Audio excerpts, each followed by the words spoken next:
नमस्कार दोस्तों, जय हिंद, वंदे मातरम। हम लोग देख रहे थे मार्च का करंट अफेयर्स, मार्च 2020 का, जिसमें हम लोगों ने वन लाइनर्स देख लिया था। और सारे करंट अफेयर्स जो है आपके 1 से लेकर के और 20 तारीख तक के सारे करंट अफेयर्स मौजूद हैं पहले से ही हमारे चैनल पर। तो उनको आप लोग जरूर देख लीजिए। आज हम लोग देखने वाले हैं 21 मार्च से लेकर के और 31 मार्च 2020 तक के सारे करंट अफेयर्स, जिसमें वन लाइनर भी शामिल होंगे और करंट अफेयर्स विस्तार से भी शामिल होंगे। तो आइए सबसे पहले देख लेते हैं 21 मार्च 2020 का करंट अफेयर्स। वन लाइनर यदि देखें हम लोग तो हाल ही में चर्चा में रहे क्लोरोक्विन किस रोग के इलाज के लिए प्रमुख दवा है, तो यह है मलेरिया के इलाज के लिए। दूसरा है राष्ट्रीय आरोग्य निधि के तहत दुर्लभ बीमारियों से ग्रसित लोगों को अधिकतम वित्तीय सहायता के रूप में कितनी राशि प्रदान की जाती है, तो 15 लाख रुपए।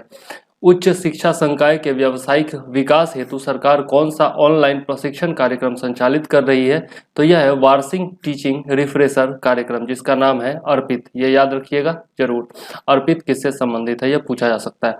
आईआईटी संशोधन विधेयक के द्वारा किन आईआईटी संस्थानों को राष्ट्रीय महत्व का दर्जा प्रदान किया जाएगा, तो ये है सूरत, भोपाल, भागलपुर, अगरतला और रायचूर आईआईटीज। ठीक है, तो यह भी इंपॉर्टेंट है, याद रखिएगा। किस तिथि को विश्व डाउन सिंड्रोम दिवस मनाया जाता है एवं इस वर्ष की थीम क्या है, तो 21 मार्च को यह मनाया जाता है और 2020 की थीम है वी डिसाइड। हाल ही में भारतीय वैज्ञानिकों द्वारा खोजे गए नए वायरस G10P3 किस वायरस समूह का हिस्सा है, तो यह रोटा वायरस फैमिली का हिस्सा है। हाल ही में वैज्ञानिकों के द्वारा किस पौधे की सहायता से सफेद मक्खी प्रतिरोधी कपास की नई प्रजाति को विकसित किया गया है, तो नाम है टेक्टेरिया मैक्रोडोंटा फर्न। टेक्टेरिया मैक्रोडोंटा फर्न।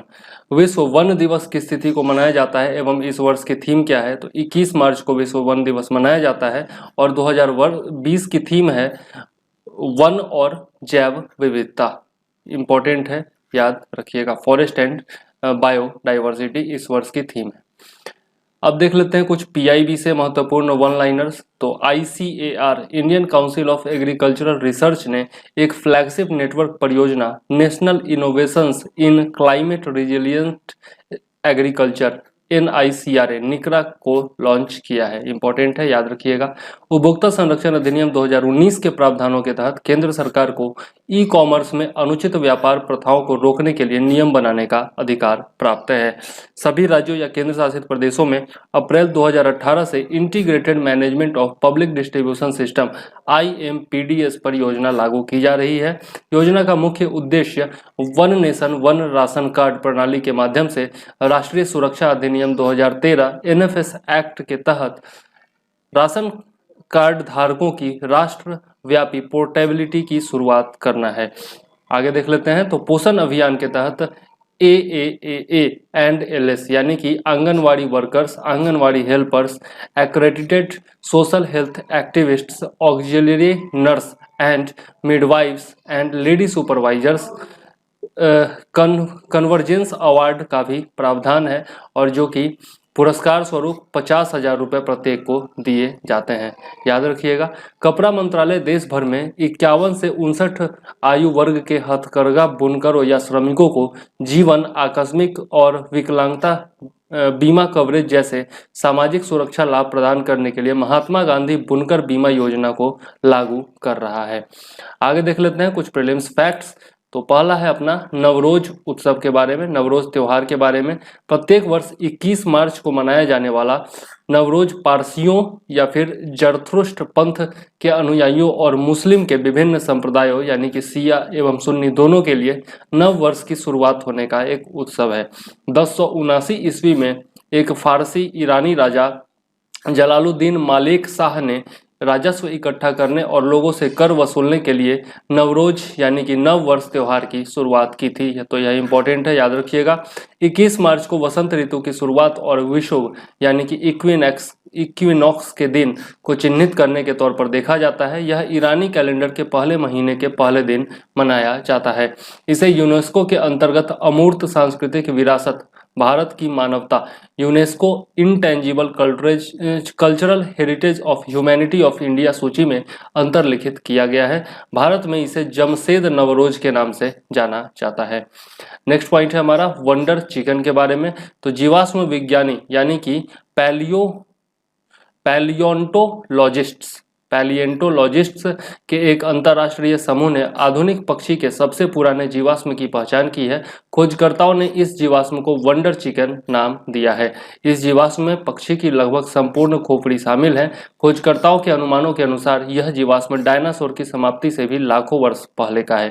खोजकर्ताओं का मानना है कि इस नए जीवाश्म की खोज से दुनिया भर के शोधकर्ताओं को यह समझने में मदद मिलेगी कि क्रिटेशस पीरियड के अंत में पक्षी बड़े पैमाने पर विलुप्त होने से कैसे बच गए, जबकि विशाल डायनासोर ऐसा नहीं कर सके।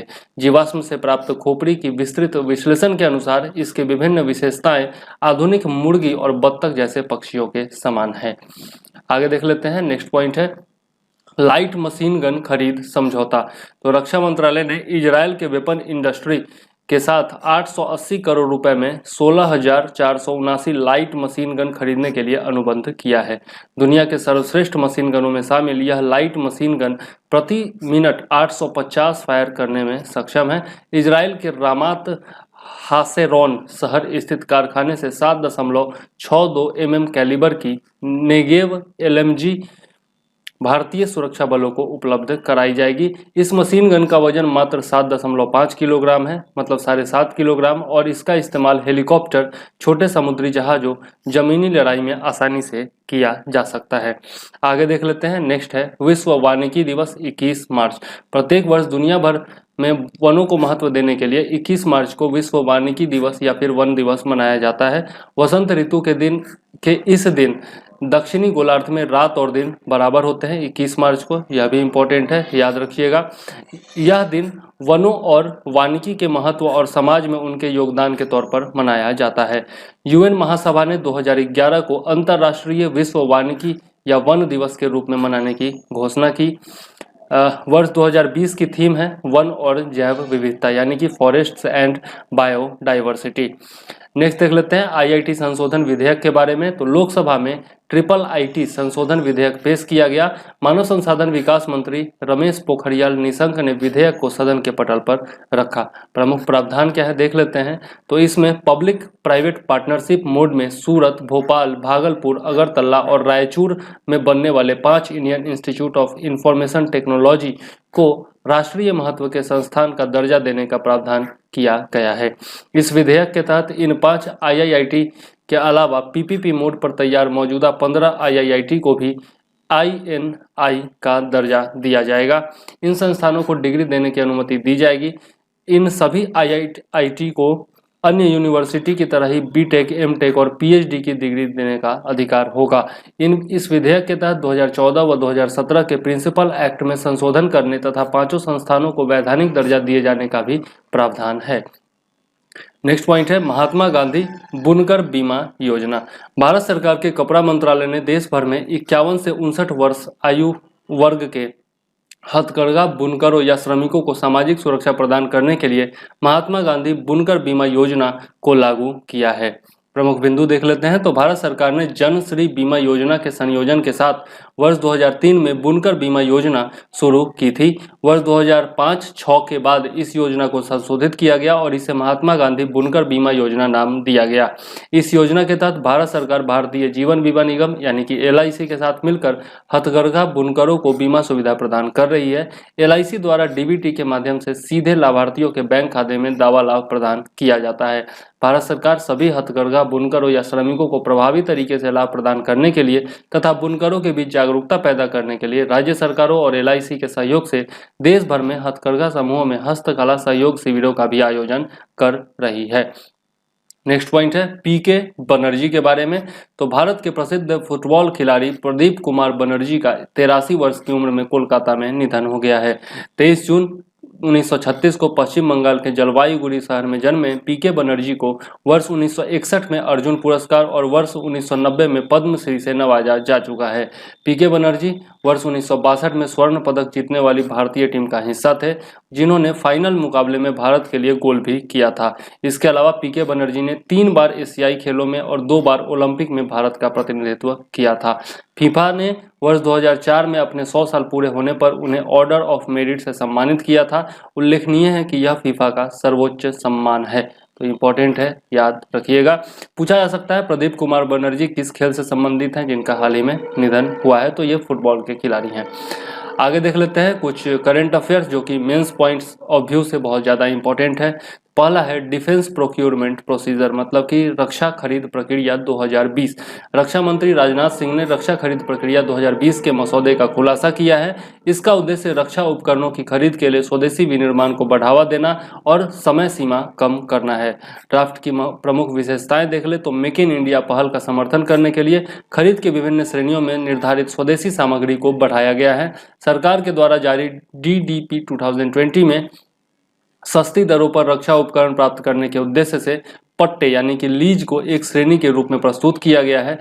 प्रारंभिक पूंजीगत व्यय को प्रतिस्थापित करने के उद्देश्य से मौजूदा खरीद और निर्माण श्रेणियों के साथ साथ अधिग्रहण के लिए लीजिंग यानी कि पट्टे को एक नई श्रेणी के रूप में प्रस्तुत किया गया है। ये उन सैन्य उपकरणों के लिए उपयोगी साबित होगा जो वास्तविक युद्ध में उपयोग नहीं किए जाते, जैसे परिवहन बेड़े, ट्रेनर, सिम्युलेटर इत्यादि। रक्षा खरीद के दौरान उक्त श्रेणी को सर्वोच्च प्राथमिकता दी जाती है और मौजूदा नियमों के अनुसार इस श्रेणी के तहत उन उत्पादों का वर्गीकरण किया जाता है जो कुल अनुबंध मूल्य के न्यूनतम 40% स्वदेशी सामग्री के साथ डिजाइन, विकसित और निर्मित किए जाते हैं। कुल अनुबंध मूल्य की लागत के आधार पर न्यूनतम 50% स्वदेशी सामग्री के साथ नई श्रेणी खरीद यानी कि वैश्विक भारत में निर्माण by global manufacture in India को लाया गया है। इसके तहत केवल न्यूनतम आवश्यक सामग्री को ही विदेशी से खरीदा जाएगा, जबकि शेष मात्रा का निर्माण भारत में किया जाएगा। लॉन्ग टर्म प्रोडक्ट सपोर्ट को वारंटी समाप्त होने के 3 से 5 वर्ष के बाद तक प्रभावी रखा जाएगा। इसके अलावा DDP में मूल्य परिवर्तन खंड यानी कि प्राइस वेरिएशन क्लॉज शामिल किया गया है, जो उन सभी मामलों पर लागू होगा जहां अनुबंध की कुल लागत 1000 करोड़ रुपए से अधिक है।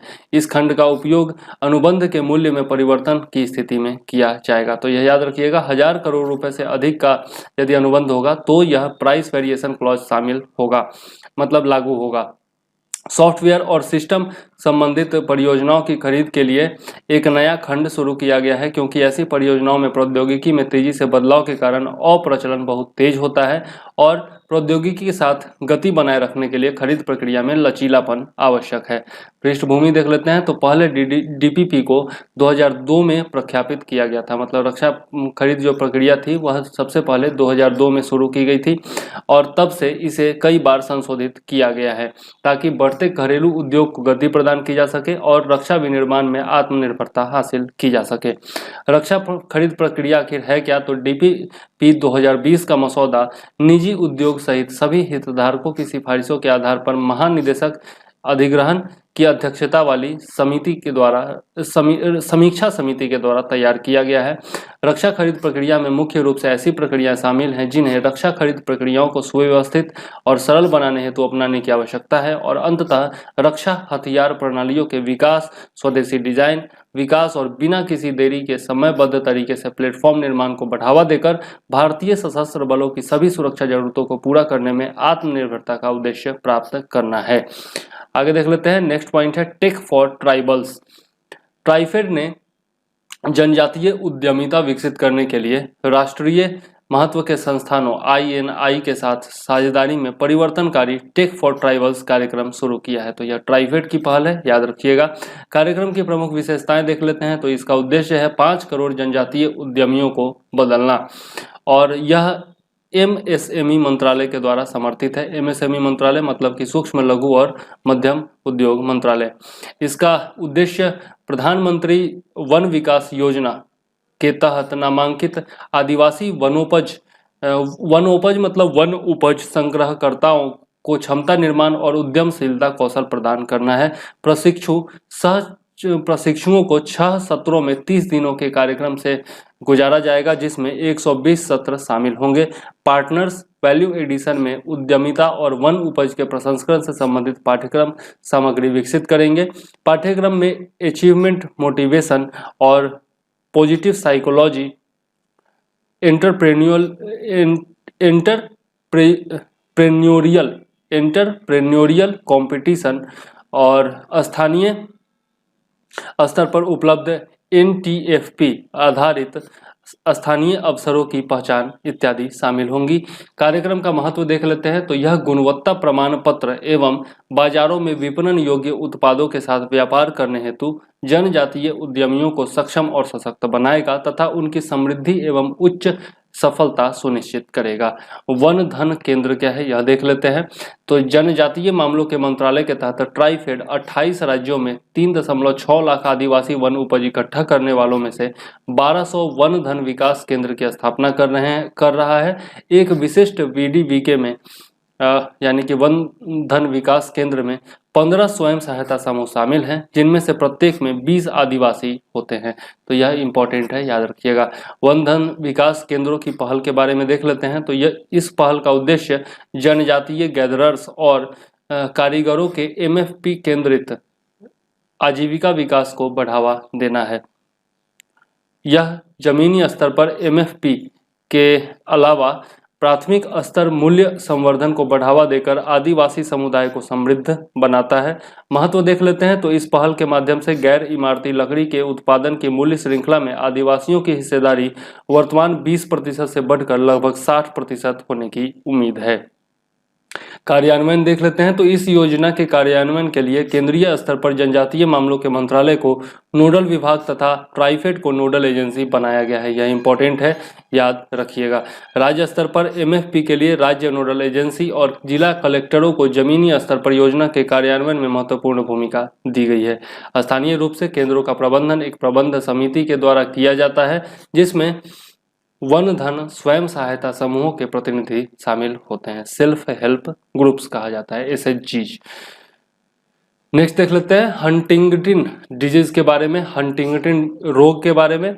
तो राष्ट्रीय कोशिका विज्ञान केंद्र, national centre for sale science, NCCS Pune के वैज्ञानिकों की एक टीम ने फ्रूट फ्लाइज पर किए गए अध्ययन में पाया कि हंटिंगटन नामक जीन में उत्परिवर्तन के कारण न केवल हंटिंगटन प्रोटीन में कमी होती है, अपितु यह उत्परिवर्तन समग्र प्रोटीन उत्पादन में कमी का कारण बनता है। हंटिंगटन रोग के बारे में देख ले तो यह मस्तिष्क को प्रभावित करने वाला आनुवंशिक विकार है, इंपॉर्टेंट है, याद रखिएगा। रोग का कारण देख लेते हैं। तो यह रोग HTT नामक जीन में उत्परिवर्तन के कारण होता है। HTT जीन हंटिंगटन नामक प्रोटीन के निर्माण में भाग लेते हैं। HTT जीनों का कार्य प्रोटीन निर्माण के लिए निर्देश देना है। HTT जीन में उत्परिवर्तन होने के कारण इन जीनों की निर्देश देने की क्षमता में बाधा उत्पन्न होती है तथा इससे त्रुटिपूर्ण प्रोटीन का निर्माण होता है। त्रुटिपूर्ण प्रोटीन जिन्हें क्लम्प्स कहा जाता है मस्तिष्क की कोशिकाओं के सामान्य कामकाज को बाधित कर देते हैं। अंततः मस्तिष्क के न्यूरॉन मृत हो जाती है तथा ये त्रुटिपूर्ण प्रोटीन हंटिंगटन रोग का कारण बन जाते हैं। रोग का प्रभाव क्या होता है? तो इस रोग के कारण शरीर पर नियंत्रण नहीं रहता है तथा संज्ञानात्मक क्षमता में गिरावट आती है। इसके अलावा ध्यान केंद्रित करने में कठिनाई होती है, स्मृति विलोप हो जाता है, मतलब कि याद करने की क्षमता घट जाती है।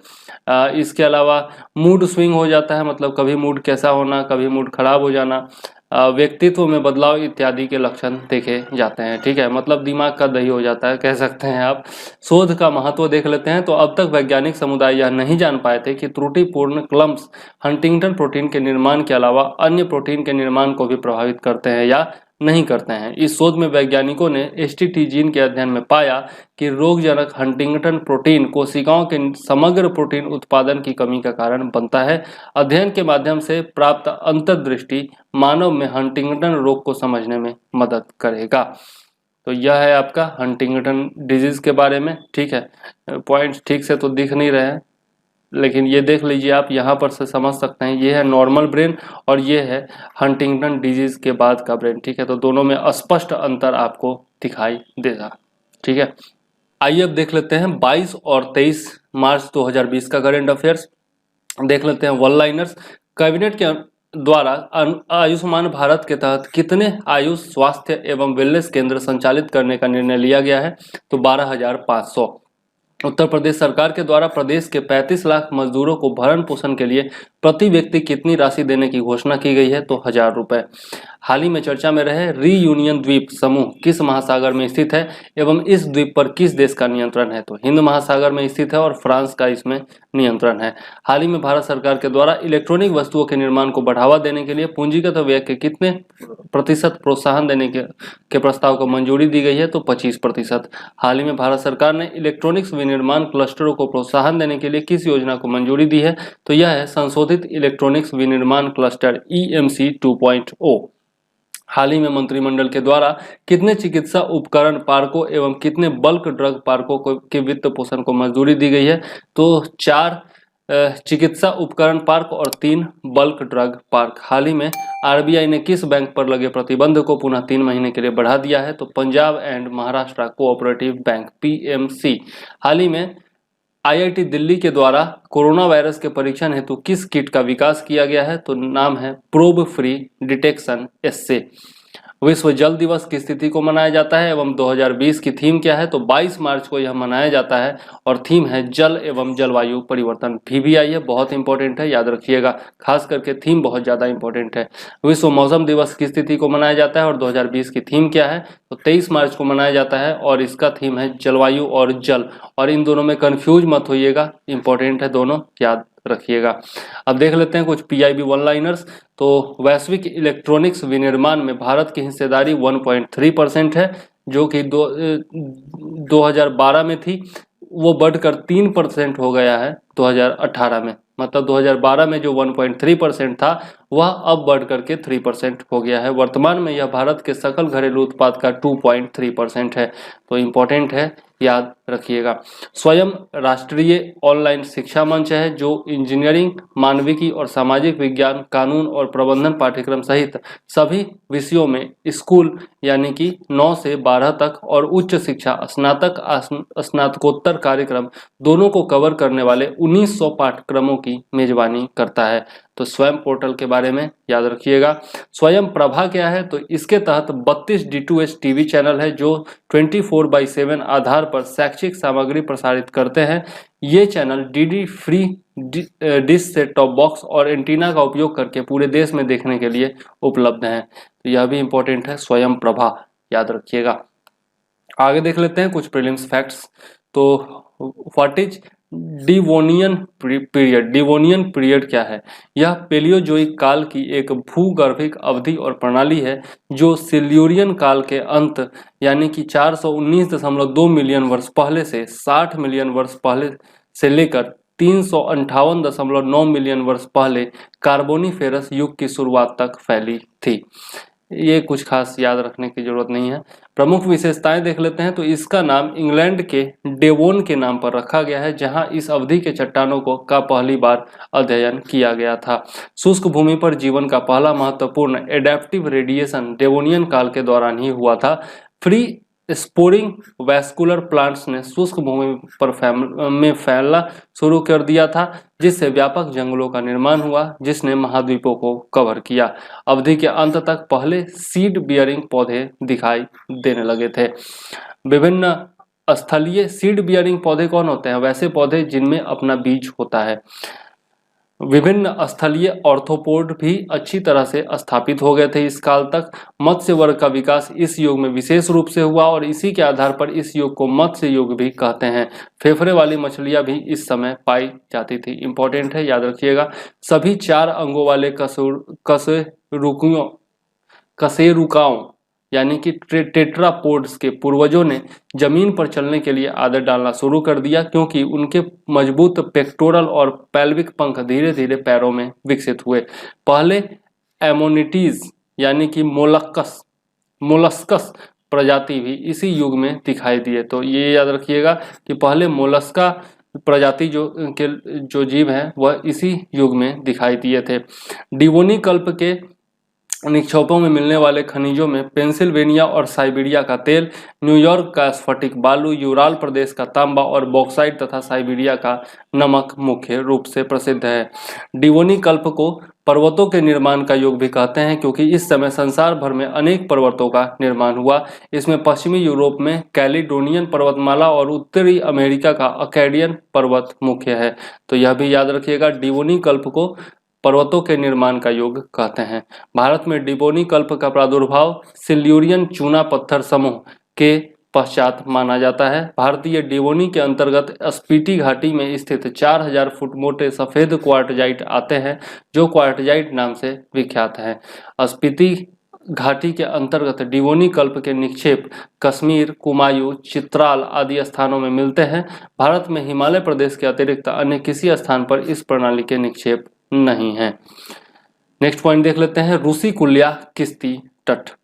ओडिशा के गंजाम जिले में गहिरमाथा समुद्री अभयारण्य और रूसी कुलिया किश्ती तट ओलिव रिडले कछुओं के प्रमुख नेस्टिंग स्थल है। नेस्टिंग स्थल मतलब जहां पर वो अपना घोंसला बनाते हैं। यहाँ विश्व के सबसे छोटे समुद्री कछुए ओलिव रिडले प्रत्येक वर्ष अंडे देने के लिए आते हैं। तो यह दोनों जो तट है उसका नाम याद रखिएगा।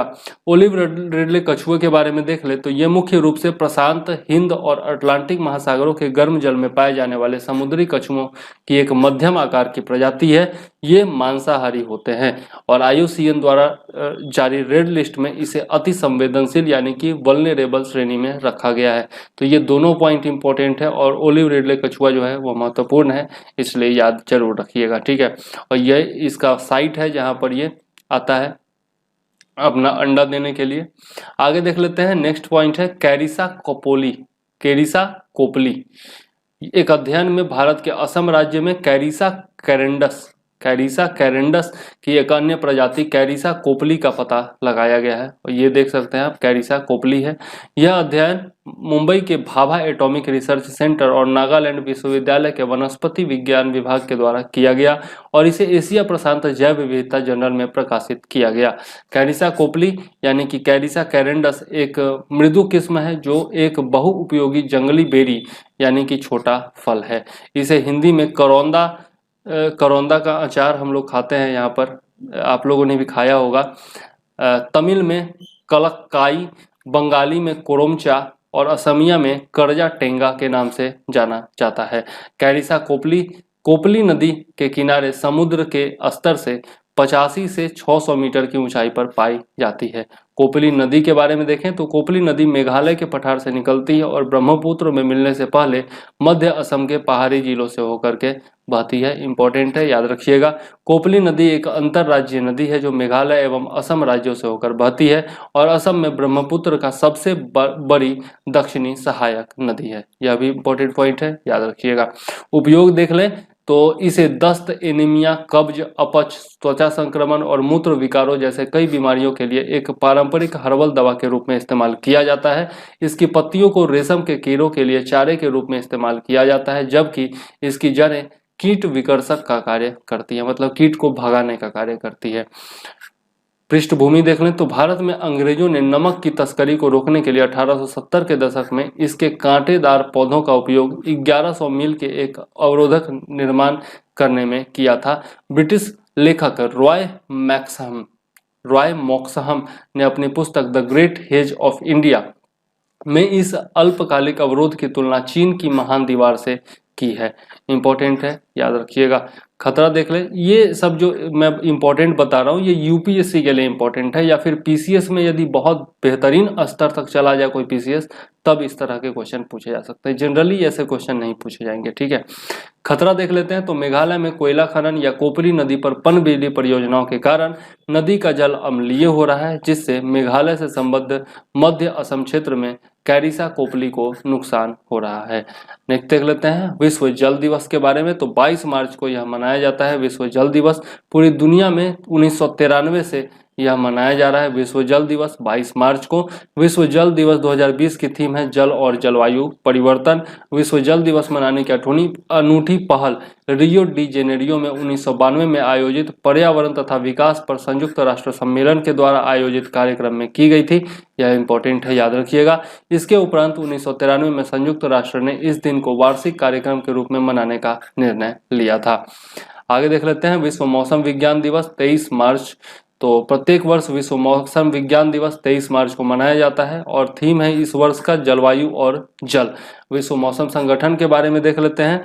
तो 1873 में स्थापित हुए अंतर्राष्ट्रीय मौसम संगठन IMO को WMO कन्वेंशन के तहत सन 1950 में आज के दिन यानी कि 23 मार्च को संयुक्त राष्ट्र की एक विशिष्ट इकाई के रूप में विश्व मौसम संगठन को स्थापित किया गया था। विश्व मौसम संगठन का मुख्यालय जेनेवा में स्थित है, यह इंपॉर्टेंट है, याद रखिएगा।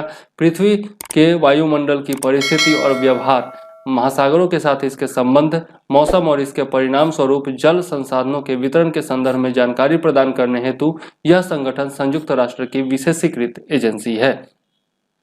आगे देख लेते हैं रीयूनियन आइलैंड के बारे में।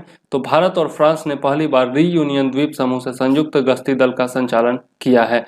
यहाँ पर आप देख सकते हैं, यह है आपका मॉरिशस और यहाँ पर है आपका रीयूनियन आइलैंड। रीयूनियन हिंद महासागर में स्थित एक फ्रेंच द्वीप है। यह द्वीप मेडागास्कर से लगभग 200 किलोमीटर की दूरी पर स्थित है। रीयूनियन द्वीप यूरोपीय संघ का सबसे बाहरी क्षेत्र है। तो याद रखिएगा, इस पर जो है फ्रांस का कब्जा है अभी फिलहाल में, ठीक है। और नेक्स्ट पॉइंट देख लेते हैं अब तटीय निगरानी पोत ICGS वरद के बारे में। तो ICGS वरद ओडिशा के पारादीप में तैनात कर दिया गया है, इंपॉर्टेंट है, याद रखिएगा। तटरक्षक बल के उत्तर पूर्व क्षेत्र की कोलकाता कमान में यह कार्य करेगा। मुख्य पॉइंट देख लेते हैं इसके बारे में। तो यह पोत 98 मीटर लंबा है और इसे LNT ने डिजाइन और तैयार किया है।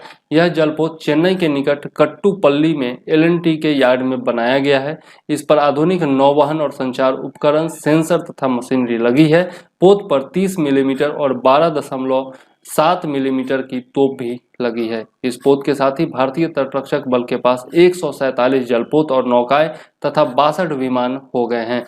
विभिन्न भारतीय शिपयार्ड में 58 जलपोत और हिंदुस्तान एरोनॉटिक्स लिमिटेड बेंगलुरु में 16 अत्याधुनिक हेलीकॉप्टर निर्माणाधीन है। आगे देख लेते हैं कुछ मेंस पॉइंट ऑफ व्यू से इंपॉर्टेंट कुछ करंट अफेयर्स। तो पहला है प्रौद्योगिकी विकास बोर्ड। भारत मतलब विज्ञान और प्रौद्योगिकी विभाग के तहत एक सांविधिक निकाय है। यह मतलब कि संवैधानिक निकाय, सांविधिक निकाय कहने का मतलब जो कानून के तहत बनाया गया निकाय है उसको सांविधिक निकाय कहा जाता है। तो प्रौद्योगिकी विकास बोर्ड ने कोविड-19 के रोगियों की सुरक्षा और घर पर सांस लेने की प्रणाली की व्यवस्था करने के लिए भारतीय कंपनियों और उद्यमियों से प्रस्ताव आमंत्रित किए हैं। इस प्रस्ताव में सस्ते मास्क, किफायती स्कैनिंग उपकरण, बड़े क्षेत्रों की स्वच्छता के लिए प्रौद्योगिकी के साथ साथ संपर्क रहित प्रविष्टि, तेजी से निदान किट और ऑक्सीजनरेटर और वेंटिलेटर जैसे तकनीकी रूप से नवीन समाधान शामिल हो सकते हैं। प्रौद्योगिकी विकास बोर्ड के बारे में देख लें तो यह प्रौद्योगिकी विकास बोर्ड अधिनियम 1995 के द्वारा 1996 में स्थापित एक वैधानिक निकाय है, इंपॉर्टेंट है, याद रखिएगा। इस बोर्ड में 11 बोर्ड सदस्य हैं। सरकार ने मार्च 2000 में बोर्ड का पुनर्गठन किया था। उद्देश्य देख लेते हैं तो स्वदेशी प्रौद्योगिकी के विकास और व्यावसायीकरण को बढ़ावा देना और बहुत व्यापक अनुप्रयोग के लिए आयातित प्रौद्योगिकी का अनुकूलन करना इसका उद्देश्य है। बोर्ड की भूमिका और कार्य देख लें तो प्रौद्योगिकी उन्मुख उत्पादों को लेने के लिए उद्यमियों को प्रोत्साहित करना इसका कार्य है। इसके अलावा अनुसंधान और विकास संस्थानों को औद्योगिक चिंताओं और वित्तीय सहायता के लिए इक्विटी पूंजी या ऋण प्रदान करना भी इसका कार्य है। Global innovation and technology alliance के बारे में देख लें, GITA यानी कि गीता के बारे में। तो R&D मतलब रिसर्च एंड डेवलपमेंट में निजी क्षेत्र के निवेश को प्रोत्साहित करने के लिए TDB ने global innovation and technology alliance GITA की स्थापना की है, इंपॉर्टेंट है, याद रखिएगा। यह क्रमशः 51:49 के इक्विटी योगदान के साथ भारतीय उद्योग परिसंघ और TDB के बीच एक संयुक्त उद्यम है, यह भी इंपॉर्टेंट है, याद रखिएगा।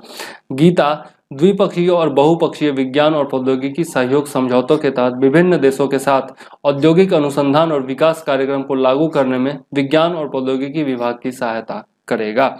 आगे देख लेते हैं संशोधित इलेक्ट्रॉनिक विनिर्माण क्लस्टर यानी कि EMC 2.0 योजना। कैबिनेट ने संशोधित इलेक्ट्रॉनिक विनिर्माण क्लस्टर योजना को मंजूरी दे दी है।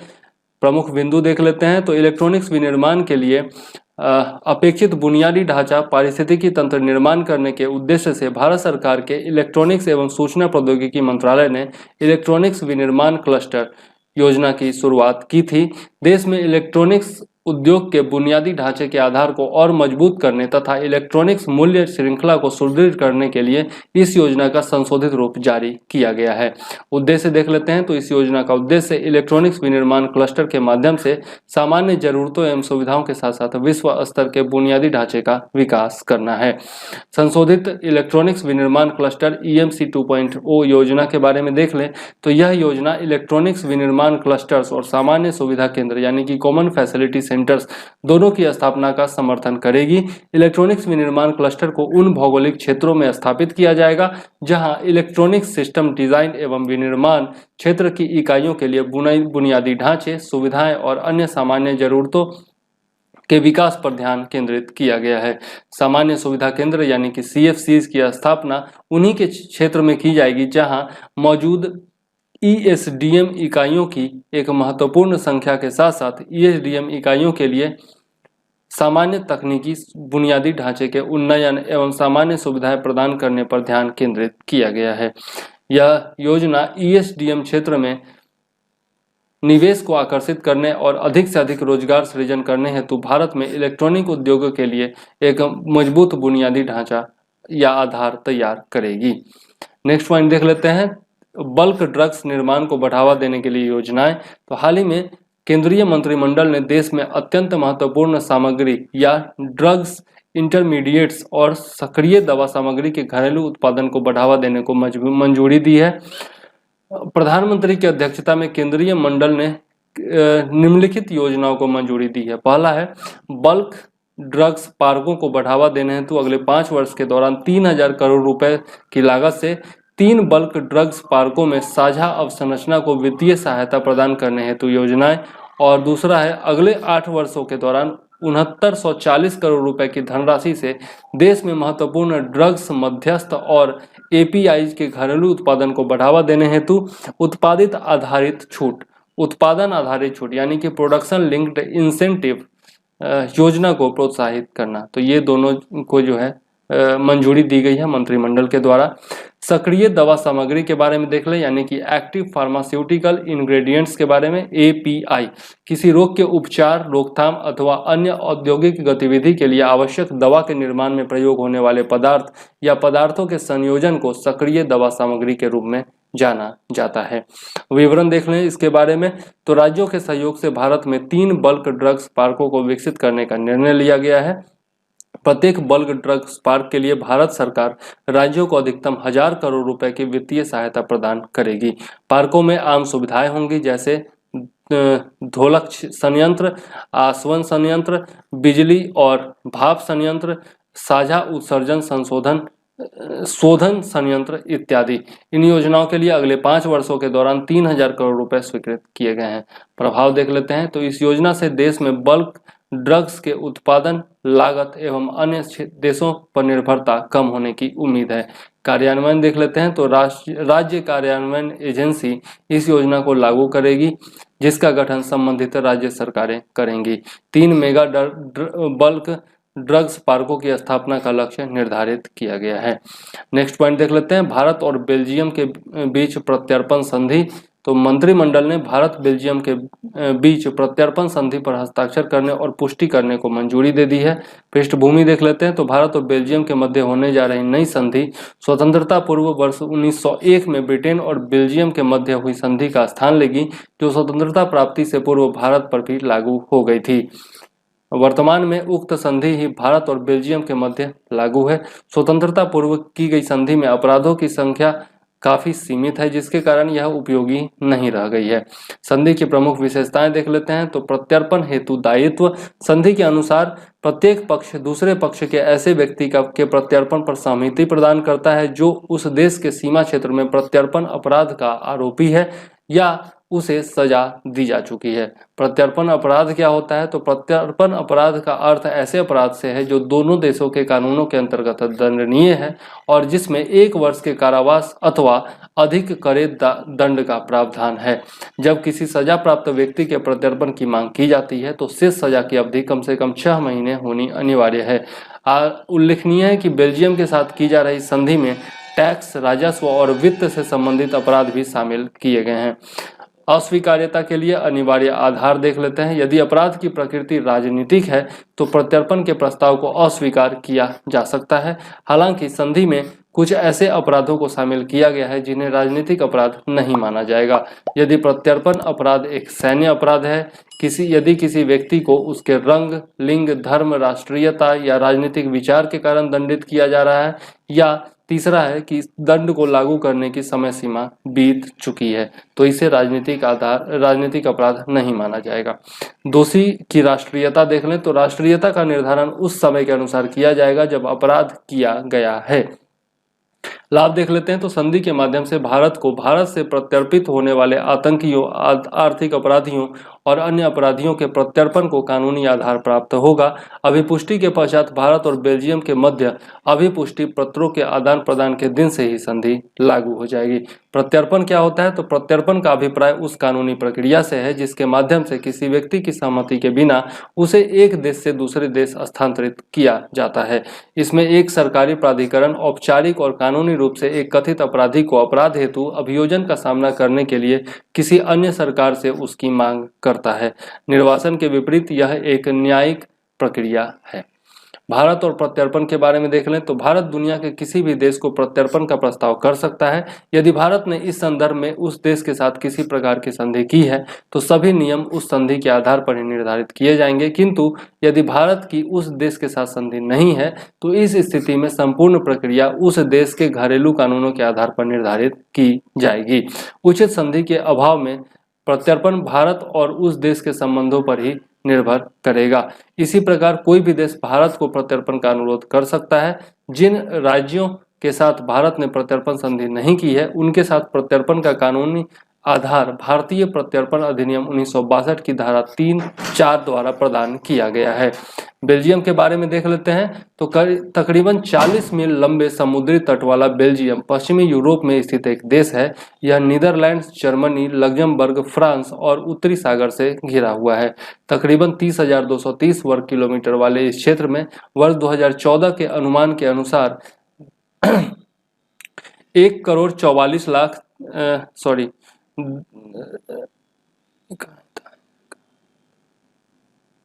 1,04,49,361 लोग रहते हैं। बेल्जियम की राजधानी और उसका सबसे बड़ा शहर ब्रुसेल्स है। इसके अलावा यहाँ अन्य कई प्रमुख शहर भी हैं। तो याद रखिएगा बेल्जियम की राजधानी कौन है? ब्रुसेल्स है, जो कि वहाँ का सबसे बड़ा शहर भी है। भारत बेल्जियम संबंध के बारे में देख लें तो भारत बेल्जियम का एक बड़ा निर्यात स्थल है और भारत बेल्जियम से अधिकांश जवाहरात और आभूषण, अपरिष्कृत हीरा, रासायनिक उत्पाद, मशीन तथा मशीनी उत्पादों का निर्यात करता है। अनुमानित आंकड़ों के अनुसार भारत में बेल्जियम की लगभग 160 कंपनियां कार्यरत हैं। इसके अलावा सूचना तथा सॉफ्टवेयर क्षेत्र की दिग्गज कंपनियों जैसे TCS, इन्फोसिस, टेक महिंद्रा और HCL ने बेल्जियम और यूरोपीय बाजारों की आवश्यकताओं की पूर्ति करने हेतु बेल्जियम को ही अपना आधार बनाया है। भारत और बेल्जियम के मध्य राजनयिक संबंध वर्ष 1948 से स्थापित किए गए थे। उल्लेखनीय है कि दोनों देशों के द्विपक्षीय संबंध काफी सौहार्दपूर्ण और मैत्रीपूर्ण रहे हैं तथा बीते कुछ वर्षों में बेल्जियम ने वैश्विक परिदृश्य में भारत की बढ़ती भूमिका को मान्यता प्रदान की है। इंपॉर्टेंट है, याद रखिएगा इसके बारे में। भारत और बेल्जियम के संबंध में कुछ भी पूछा जाता है मेंस में तो आप लिख सकते हैं, ठीक है। अब आगे देख लेते हैं 24 मार्च 2020 का करंट अफेयर्स। तो सबसे पहले देख लेते हैं वन लाइनर्स। हाल ही में चर्चा में रहे ऑपरेशन प्रहार क्या है? तो यह एक नक्सल विरोधी अभियान है। निजी क्षेत्र की किस कंपनी के द्वारा भारत का पहला डेडिकेटेड कोविड-19 अस्पताल बनाने की घोषणा की गई है? तो यह है रिलायंस इंडस्ट्रीज के द्वारा। HIV दवाओं लोपिनविर, रिटोनेविर, इंटरफेरोन बीटा इत्यादि और एंटी मलेरिया दवा क्लोरोक्विन के संयोजन से बनी दवा का नाम क्या है? तो रेमडेसिविर ड्रग, ठीक है। और ये सब जो है ना वन लाइनर करेंट अफेयर्स एक ही वीडियो में बना दिया हूँ, तो वहां से आप लोग देख लीजिएगा। वीडियो बेकार लंबा हो जाएगा इसलिए मैं कर नहीं रहा हूँ, ठीक है। हाँ, पीआईबी वन लाइनर्स उसमें शामिल नहीं है तो बता देता हूँ। रक्षा उत्पादन पारिस्थितिकी तंत्र में अधिक से अधिक बौद्धिक संपदा बनाने के उद्देश्य से मिशन रक्षा ज्ञान शक्ति 2018-19 में शुरू की गई थी। इंपॉर्टेंट है, याद रखिएगा, मिशन रक्षा ज्ञान शक्ति 2018-19 में शुरुआत। दिल्ली के आर्थिक सर्वेक्षण के अनुसार 2019-20 में दिल्ली की प्रति व्यक्ति आय 3,89,143 रुपए है, जो कि राष्ट्रीय औसत से लगभग 3 गुनी है, जो 2019-20 में अनुमानित 1,34,432 रुपए है। और 2019-20 के लिए दिल्ली का आर्थिक सर्वेक्षण सोमवार को दिल्ली विधानसभा में पेश किया गया। इंपॉर्टेंट कुछ खास नहीं है, लेकिन लिख दिया हूं तो याद रख लीजिएगा। प्रीलिम्स फैक्ट्स देख लेते हैं कुछ।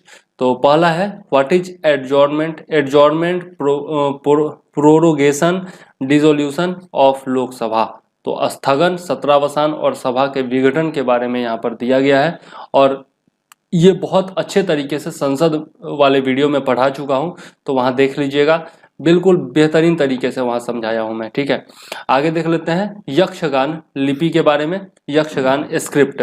कर्नाटक के प्रसिद्ध लोक नाट्य यक्षगान की 900 से अधिक लिपियों को डिजिटलीकरण करके सार्वजनिक कर दिया गया है।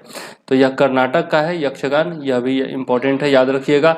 इन लिपियों में वर्ष 1905 में छपा प्रहलाद चरित्र और वर्ष 1907 का रामाश्वमेध, वर्ष 1913 का पुत्रा कामेस्ती, वर्ष 1929 का कंगी कल्याण, वर्ष 1931 का कुमुदावती कल्याण और वर्ष 1938 में छपे संपूर्ण रामायण को मुख्य रूप से शामिल किया गया है। तो किस किस को शामिल किया गया है, यह इंपॉर्टेंट है, याद रखिएगा। इन लिपियों का डिजिटलीकरण करके गूगल ड्राइव में पीडीएफ रूप में संरक्षित किया गया है। ये लिपियां उपलब्ध हैं, इस वेबसाइट पर उपलब्ध हैं, और इनको प्रसंग प्रार्थी संग्रह ऐप के माध्यम से उपलब्ध कराया गया है। तो ये याद रख लीजिएगा, ऐप का नाम याद रख लीजिएगा, प्रसंग प्रार्थी संग्रह। यक्षगान के बारे में देख लेते हैं। तो यक्षगान कर्नाटक के तटीय क्षेत्र में किया जाने वाला एक प्रसिद्ध लोक नाट्य है। यक्षगान का शाब्दिक अर्थ है यक्ष के गीत। कर्नाटक में यक्षगान की परंपरा लगभग 800 वर्ष पुरानी मानी जाती है। यक्षगान भगवान गणेश की वंदना से शुरू होता है, इसके बाद एक हास्य अभिनय प्रस्तुत किया जाता है। तो याद रखिएगा, यक्षगान संगीत शैली में भारतीय शास्त्रीय संगीत, कर्नाटक और हिंदुस्तानी शैली दोनों से अलग है। यह संगीत, नृत्य, भाषण और वेशभूषा का एक समृद्ध कलात्मक मिश्रण है। इस कला में संगीत, नाटक के साथ साथ नैतिक शिक्षा और जन मनोरंजन जैसी विशेषताओं को भी महत्व दिया जाता है। यक्षगान की कई समानांतर शैलियां हैं, जिसकी प्रस्तुति आंध्र प्रदेश, केरल, तमिलनाडु और महाराष्ट्र में की जाती है। नेक्स्ट पॉइंट देख लेते हैं, पैरोल क्या है। तो देश में कोरोना वायरस से संक्रमण के खतरे के बीच सुप्रीम कोर्ट ने कहा है कि देश भर में मौजूद सभी जेलों में सजा काट रहे वे कैदी जिनकी सजा 7 साल से कम है, उन्हें पैरोल दी जाए। कोर्ट ने कैदियों को 6 हफ्ते के लिए पैरोल देने को कहा है। भारत में पैरोल के बारे में क्या क्या नियम है वो देख लेते हैं। तो पैरोल एक कैदी को सजा के निलंबन के साथ रिहा करने की एक प्रणाली है। रिलीज सशर्त है, मतलब कि शर्त के साथ है, आमतौर पर व्यवहार के अधीन है और अधिकारियों को समय समय पर रिपोर्टिंग की आवश्यकता होती है। मतलब जिसे पैरोल दिया गया है, जिस कैदी को पैरोल दिया गया है, वह समय समय पर अधिकारियों के सामने जाकर के रिपोर्टिंग करेगा, और यह जो पैरोल दिया जाता है वह शर्तों के साथ ही दिया जाता है। भारत में पैरोल का अनुदान मुख्य रूप से जेल अधिनियम 1894 और कैदी अधिनियम 1900 के तहत बनाए गए नियमों द्वारा शासित होता है। प्रत्येक राज्य अपने पैरोल नियम होते हैं, जिनमें एक दूसरे के साथ मामूली बदलाव होते हैं। पैरोल के 2 प्रकार हैं, हिरासत और नियमित। तो हिरासत पैरोल देख लें तो परिवार में मौत होने, गंभीर बीमारी या परिवार में शादी जैसी आपातकालीन परिस्थितियों में यह दिया जाता है। हिरासत पैरोल यह 6 घंटे के समय तक सीमित है, जिसके दौरान कैदी को यात्रा के स्थान पर ले जाया जाता है और वहां से कैदी वापस आ जाता है। पैरोल का अनुदान संबंधित पुलिस स्टेशन से परिस्थितियों के सत्यापन के अधीन है और जेल के अधीक्षक द्वारा दिया जाता है। दूसरा है नियमित पैरोल। तो विशेष परिस्थितियों को छोड़कर कम से कम 1 वर्ष जेल में सेवा करने वाले अभियुक्तों को छोड़कर 1 महीने की अधिकतम अवधि के लिए नियमित पैरोल की अनुमति है।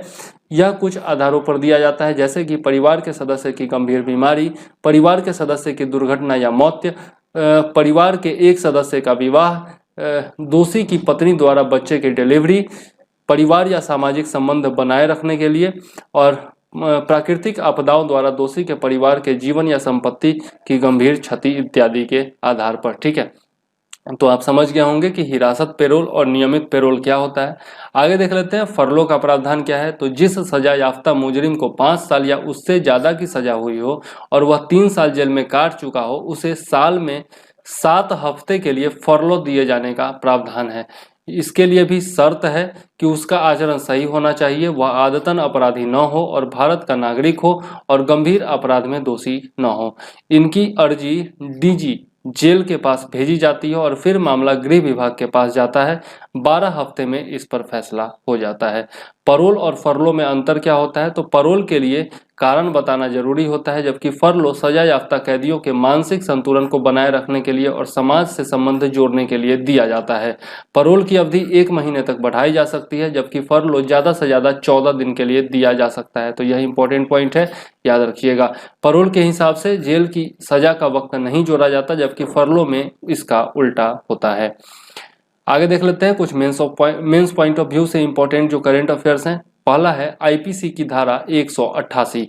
प्रधानमंत्री नरेंद्र मोदी ने कोरोना वायरस के प्रसार को रोकने के लिए 21 दिवसीय देशव्यापी लॉकडाउन की घोषणा की है, और ये तो हम लोग जानते हैं। बाकी इसके बारे में देख लेते हैं भारतीय दंड संहिता की धारा 188 के बारे में। तो महामारी रोग अधिनियम 1897 की धारा 3 अधिनियम के तहत किए गए किसी भी विनियमन या आदेश की अवज्ञा करने के लिए दंड का प्रावधान करती है। यह दंड भारतीय दंड संहिता की धारा 188 के तहत दिया जाता है, जो कि लोक सेवक के द्वारा जारी आदेश का उल्लंघन करने से संबंधित है। आईपीसी की धारा 188 के अनुसार जो कोई भी किसी लोक सेवक द्वारा प्रख्यापित किसी आदेश जिसे प्रख्यापित करने के लिए लोक सेवक विधि पूर्वक सशक्त है और जिसमें कोई भी कार्य करने से बचे रहने के लिए अपने कब्जे या प्रबंधाधीन किसी संपत्ति के बारे में कोई विशेष व्यवस्था करने के लिए निर्दिष्ट किया गया है, या अवज्ञा करेगा तो, यदि कोई आदेश नहीं मानेगा तो, यदि इस प्रकार की अवज्ञा विधि पूर्वक नियुक्त व्यक्तियों को बाधा, क्षोभ या क्षति की जोखिम कारित करे या कारित करने की प्रवृत्ति रखती हो, तो उसे किसी एक निश्चित अवधि के लिए कारावास की सजा दी जाएगी, जिसे 1 मास तक बढ़ाया जा सकता है, अथवा 200 रुपए तक के आर्थिक दंड एवं दोनों से ही दंडित किया जाएगा। और यदि इस प्रकार की अवज्ञा मानव जीवन, स्वास्थ्य या सुरक्षा को संकट उत्पन्न करे या उत्पन्न करने की प्रवृत्ति रखती हो, या उपद्रव या दंगा कारित करती हो या कारित करने की प्रवृत्ति रखती हो, तो उसे किसी एक निश्चित अवधि के लिए कारावास की सजा दी जाएगी, जिसे 6 मास तक बढ़ाया जा सकता है, अथवा 1000 रुपए तक के आर्थिक दंड या दोनों से दंडित किया जाएगा। यह आवश्यक नहीं है कि अपराधी का आशय क्षति उत्पन्न करने का ही हो, उसके ध्यान में यह हो कि उसकी अवज्ञा करने से क्षति होना संभाव्य है। इसकी आवश्यकता क्या है। तो कोरोना वायरस से कम 100, ये तो पुराना आंकड़ा है तो ये बताना जरूरी नहीं है, ठीक है, ये सब पुराना आंकड़ा है। तो 188 के अंतर्गत इतना याद रखिएगा कि धारा जो 188 है भारतीय दंड संहिता की धारा 188 के तहत ही जो है आपका दंड दिया जा सकता है या कार्रवाई की जा सकती है उन लोगों पर जो सरकारी आदेश का उल्लंघन करते हैं किसी लोक सेवक के द्वारा, या मान लीजिए डीएम वगैरह जो आदेश जारी कर दिया और उसका कोई उल्लंघन करता है तो उसको इस धारा के तहत दंड दिया जाता है। ठीक है, इतना याद रखिएगा। विश्व तपेदिक दिवस 2020 के बारे में देख लें तो प्रत्येक वर्ष 24 मार्च को दुनिया भर में विश्व क्षय रोग दिवस मनाया जाता है। इस दिवस के आयोजन का मुख्य उद्देश्य आम लोगों को इस बीमारी के विषय में जागरूक करना और क्षय रोग की रोकथाम के लिए कदम उठाना है। वर्ष 2020 के लिए विश्व क्षय रोग दिवस की थीम इट्स टाइम है। इंपॉर्टेंट है, यह याद रखिएगा, इट्स टाइम। विश्व क्षय रोग दिवस को विश्व स्वास्थ्य संगठन जैसे संगठनों का समर्थन भी प्राप्त है। क्षय रोग के बारे में देख लें, यानी कि टीबी के बारे में। तो क्षय रोग माइकोबैक्टीरियम ट्यूबरकुलोसिस नामक जीवाणु के कारण होता है, जो कि मुख्यतः फेफड़ों को प्रभावित करता है। इसके बचाव एवं इसकी रोकथाम संभव है। इंपॉर्टेंट है, याद रखिएगा। यह हवा के माध्यम से एक व्यक्ति से दूसरे व्यक्ति में फैलता है। आंकड़ों के अनुसार विश्व की 1/4 जनसंख्या लेटेंट टीबी से ग्रस्त है। लेटेंट टीबी का अर्थ है लोग टीबी के जीवाणु से संक्रमित तो हो जाते हैं, किंतु उन्हें यह रोग नहीं होता है और वे इसका संचरण अन्य व्यक्तियों तक नहीं कर सकते हैं। टीबी के जीवाणु से संक्रमित व्यक्ति के टीबी से ग्रसित होने की संभावना 5 से 15% ही होती है। टीबी रोग के लिए नैदानिक परीक्षणों में शामिल हैं rapid molecular test, sputum smear microscopy और कल्चरल बेस्ड मेथड्स। ठीक है, आगे देख लेते हैं टीबी पर कुछ तथ्य के बारे में देख लेते हैं, इंपॉर्टेंट फैक्ट्स के बारे में। तो टीबी दुनिया का सबसे घातक संक्रामक रोग है। प्रत्येक दिन 4000 से अधिक लोग टीबी से अपनी जान गंवाते हैं और 30,000 से अधिक लोग इस preventable and curable disease TB से बीमार पड़ जाते हैं। प्रिवेंटेबल एंड क्यूरेबल कहने का मतलब इसकी रोकथाम भी संभव है और इसका इलाज भी संभव है। वैश्विक स्वास्थ्य कवरेज की दिशा में WHO के समग्र अभियान के अनुरूप टीबी पर प्रतिक्रिया को तेज करने और रोगियों की देखभाल सुनिश्चित करने के उद्देश्य से विश्व स्वास्थ्य संगठन ने ग्लोबल फंड और स्टॉप टीबी पार्टनरशिप के साथ एक संयुक्त पहल की शुरुआत की है। नाम है find treat all, end #IndTB। WHO 1997 से हर साल एक वैश्विक टीबी रिपोर्ट भी प्रकाशित करता है। इंपॉर्टेंट है, याद रखिएगा। भारत में पहल देख लेते हैं टीबी के इलाज के लिए। तो भारत में टीबी का इलाज जो है वह मुफ्त है। भारत का उद्देश्य 2025 तक टीबी को खत्म करना है, जबकि UN का उद्देश्य 2030 तक टीबी को खत्म करना है। तो यह बहुत इंपॉर्टेंट पॉइंट है, याद रखिएगा। टीबी से बचाव के लिए सामूहिक BCG टीकाकरण किया जाता है। 1993 में संशोधित राष्ट्रीय टीबी नियंत्रण कार्यक्रम revised national TB control programme शुरू किया गया था, जो रोगियों के लिए निःशुल्क निदान और उपचार की पेशकश करता था। अगले 3 वर्षों में टीबी से लड़ने के लिए 12,000 करोड़ रुपए का फंड दिया गया है। टीबी रोगियों को पोषण संबंधी सहायता प्रदान करने के लिए अप्रैल 2018 में निक्षय पोषण योजना, एक प्रत्यक्ष लाभ हस्तांतरण योजना की शुरुआत की गई है। इस योजना के तहत टीबी रोगियों को उपचार की पूरी अवधि के लिए प्रति माह 500 रुपए मिलते हैं। तो यह भी याद रखिएगा, निक्षय पोषण योजना किससे संबंधित है? तो टीबी रोग के उपचार से संबंधित है। टीबी हारेगा देश जीतेगा अभियान सितंबर 2019 से शुरुआत इसकी की गई थी। यह भी इंपॉर्टेंट है, याद रखिएगा। नेक्स्ट देख लेते हैं वित्त विधेयक क्या है। तो कोरोना वायरस के खतरे के बीच लोकसभा ने सर्वसम्मति से वित्त विधेयक 2020 पारित कर दिया है। और ये वित्त विधेयक से संबंधित प्रमुख बिंदु देख लेते हैं। तो वित्त विधेयक 2020 के अनुसार भारत में अनिवासी भारतीयों यानी कि NRIs पर 15 लाख रुपए तक की आय सीमा तक टैक्स नहीं लगाया जाएगा और यह सीमा तब तक लागू होगी जब तक वह व्यक्ति 120 दिनों या उससे अधिक समय तक भारत में रहकर एक डीम्ड रेजिडेंट के रूप में अर्हता प्राप्त कर लेता है। इस प्रकार डीम्ड रेजिडेंट पर कर चुकाने की जिम्मेदारी केवल भारत में नियंत्रित व्यवसाय या भारत में स्थापित पेशे से संबंध में होगी और वह भी केवल तब जब ऐसी आय 15 लाख रुपए से अधिक हो। 1 फरवरी 2020 को प्रस्तुत किए गए बजट में वित्त मंत्री निर्मला सीतारमण ने आवासीय स्थिति यानी कि रेसिडेंशियल स्टेटस के आधार पर व्यक्तियों की कर क्षमता का निर्धारण करने के लिए मापदंड और अवधि को संशोधित किया था। संशोधित नियमों के अनुसार एक व्यक्ति को तब तक भारत का साधारण निवासी माना जाएगा जब तक वह पिछले वित्तीय वर्ष में कम से कम 120 दिनों के लिए भारत में रहा हो और यह अवधि पूर्व में 182 दिन थी। तो इसको 182 दिन से घटाकर 120 दिन कर दिया गया है। यह इंपॉर्टेंट हो जाता है, याद रखिएगा। वित्त विधेयक 2020 के अनुसार यदि वित्तीय संस्थानों से शिक्षा के लिए धन उधार लिया जाता है और उसे उदारीकृत प्रेषण योजना के माध्यम से विदेश में हस्तांतरित किया जाता है तो धन के स्रोत पर लगने वाले कर संग्रह की दर को 5% से घटाकर 0.5% कर दिया गया है। वित्त विधेयक 2020 के तहत सरकार ने ग्लोबल पेंशन फंड को भी कर छूट की सीमा में शामिल कर दिया है। लाभांश आय पर 15% का अधिभार लगाया गया है। सरकार ने पेट्रोल और डीजल पर विशेष अतिरिक्त उत्पाद शुल्क को क्रमशः 18 रुपए और 12 रुपए प्रति लीटर कर दिया है। गौरतलब है कि इससे पूर्व पेट्रोल के लिए 10 रुपए प्रति लीटर और डीजल के लिए 4 रुपए प्रति लीटर था। तो यह भी जो है बढ़ाया गया है, याद रखिएगा। वित्त विधेयक के बारे में देख लें तो वित्त विधेयक के बारे में मैंने बताया है, बहुत डिटेल से बताया है। जो संसद वाला चैप्टर है, किस प्रकार से वित्त विधेयक को पारित कराया जाता है संसद में, ये सारी प्रक्रिया बहुत डिटेल में बताई है। तो आप लोग जाकर के वो वीडियो जरूर देख लीजिएगा। नेक्स्ट पॉइंट है हमारा नेशनल सुपर कंप्यूटिंग मिशन के बारे में। तो यह विज्ञान और प्रौद्योगिकी विभाग और इलेक्ट्रॉनिक्स और सूचना प्रौद्योगिकी विभाग के द्वारा संयुक्त रूप से लागू किया जा रहा है। तो याद रखिएगा, centre for development of advance computing CDAC Pune और भारतीय विज्ञान संस्थान बेंगलुरु द्वारा इसे क्रियान्वित किया जा रहा है। यह भी इंपॉर्टेंट है। आगे देख लेते हैं। 25 मार्च 2015 को आर्थिक मामलों की मंत्रिमंडलीय समिति ने राष्ट्रीय सुपर कंप्यूटिंग मिशन को मंजूरी दी थी।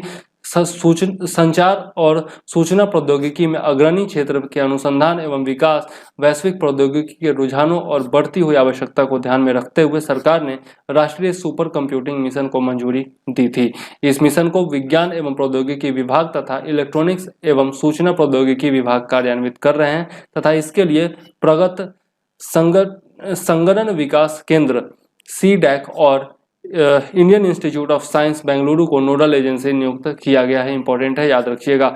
मिशन के तहत 70 से अधिक उच्च प्रदर्शन वाले सुपर कंप्यूटरों के माध्यम से एक विशाल सुपर कंप्यूटिंग ग्रिड स्थापित कर देश भर के राष्ट्रीय शैक्षणिक संस्थानों को सशक्त बनाने की परिकल्पना की गई थी।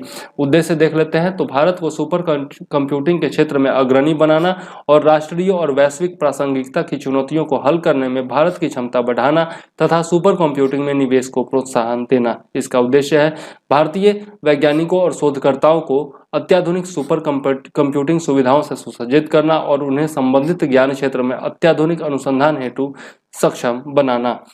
वैश्विक प्रतिस्पर्धा में शामिल होने के लिए सुपर कंप्यूटिंग तकनीक के रणनीतिक क्षेत्र में आत्मनिर्भरता सुनिश्चित करना और अनुसंधान और विकास संस्थानों को सुपर कंप्यूटिंग ग्रिड से जोड़ना इसका उद्देश्य है। उपलब्धियों के बारे में देख लें तो स्वदेशी रूप से निर्मित पहला सुपर कंप्यूटर परम शिव IIT BHU में स्थापित किया गया है। सुपर कंप्यूटर सिस्टम परम शक्ति को IIT खड़गपुर और परम ब्रह्मा को IISER पुणे में स्थापित किया गया था। वे weather and climate, computational fluid dynamics, bio informatics और मटेरियल साइंस जैसे डोमेन एप्लीकेशन से लैस हैं। VBI है, इंपॉर्टेंट है, कहाँ कहाँ किस किस सुपर कंप्यूटर को स्थापित किया गया है, बहुत इंपॉर्टेंट है, ध्यान में रखिएगा और याद रखिएगा। वैश्विक स्तर पर सुपर कंप्यूटर देख लें तो वैश्विक स्तर पर चीन सुपर कंप्यूटर के विकास को लेकर चल रही प्रतियोगिता में सबसे आगे है। चीन में सुपर कंप्यूटरों की मौजूदा संख्या 227 है। इस सूची में चीन के पश्चात अमेरिका का स्थान है जिसके पास कुल 119 सुपर कंप्यूटर है। इस श्रेणी में अन्य देशों जैसे जापान के पास 29, फ्रांस के पास 18, जर्मनी के पास 16, नीदरलैंड के पास 15, आयरलैंड के पास 14 और यूनाइटेड किंगडम के पास 11 सुपर कंप्यूटर हैं। आगे की राह देख लेते हैं तो आधिकारिक सूचना के अनुसार वर्ष 2020 तक देश में 11 और नए सुपर कंप्यूटर स्थापित कर दिए जाएंगे और ये सभी स्वदेशी रूप से निर्मित होंगे। इंपॉर्टेंट है, याद रखिएगा। ठीक है, आगे देख लेते हैं 25 मार्च 2020 का करंट अफेयर्स। ठीक है, वन लाइनर्स पहले बता चुका हूं, एक ही वीडियो में सारा का सारा वन लाइनर मैं दे चुका हूं तो इसलिए वन लाइनर छोड़ देते हैं, प्रीलिम्स फैक्ट्स पर चलते हैं। पहला है हिंदू नव वर्ष। भारत के विभिन्न हिस्सों में वसंत ऋतु को चैत्र शुक्लादि, उगादि, गुड़ी पड़वा, चेती चांद, नवरेह और साजिबू चेरोबा जैसे विभिन्न त्योहार के रूप में मनाया जाता है। चैत्र शुक्लादि के बारे में देखें तो यह पारंपरिक हिंदू कैलेंडर में नए वर्ष की शुरुआत के रूप में मनाया जाता है। यह नया वर्ष पारंपरिक हिंदू कैलेंडर के चैत्र महीने मार्च अप्रैल में चंद्रमा के एपिलेशन चरण वैक्सिंग फेज के पहले दिन मनाया जाता है। शुक्लादि एक ऐसी विधि है जिसके द्वारा एक चंद्रमास यानी कि लूनर मंथ निर्धारित किया जाता है। शुक्लादि का तात्पर्य किसी महीने की पूर्णिमा के दिनों से है। दक्षिण भारत के महाराष्ट्र, कर्नाटक और आंध्र प्रदेश में शुक्लादि पद्धति का पालन किया जाता है। वहीं उत्तर भारत में विक्रम संवत के आधार पर नए वर्ष मनाने के लिए शुक्लादि पद्धति का उपयोग किया जाता है, किंतु यहाँ एक महीने की गणना पूर्णिमा से पूर्णिमा तक की जाती है। तो ये सब कुछ इंपॉर्टेंट फैक्ट्स है, याद रखिएगा। चैत्र मास के शुक्ल पक्ष की पहली तिथि से ही हिंदू नववर्ष का प्रारंभ होता है, अर्थात विक्रम संवत 2077 या हिंदू नववर्ष 2077 का प्रारंभ हो गया है। इसे नव संवत्सर 2077 के नाम से भी जाना जाता है, जिसकी शुरुआत सम्राट विक्रमादित्य ने की थी। तो यह VBI पॉइंट है, याद रखिएगा। यह चैत्र यानी कि बसंत महीने का पहला दिन होता है। भारत के उत्तरी भागों में इस दिन को चैत्र शुक्लादि के रूप में मनाया जाता है। आंध्र प्रदेश और कर्नाटक में इसे उगादि यानी कि युग प्लस आदि अर्थात नए युग की शुरुआत के रूप में मनाया जाता है। इंपॉर्टेंट है कि आंध्र प्रदेश और कर्नाटक में उगादि के रूप में मनाया जाता है। महाराष्ट्र और गोवा में इसे गुड़ी पड़वा के रूप में मनाया जाता है। पड़वा का अर्थ है फसल। यह रबी की फसल के अंत और एक नए वसंत ऋतु की शुरुआत को चिन्हित करता है। तो महाराष्ट्र और गोवा में गुड़ी पड़वा, याद रखिएगा। सिंधी लोग नए वर्ष को चेदी चांद के रूप में मनाते हैं और चैत्र माह को सिंधी भाषा में चेती कहा गया जाता है।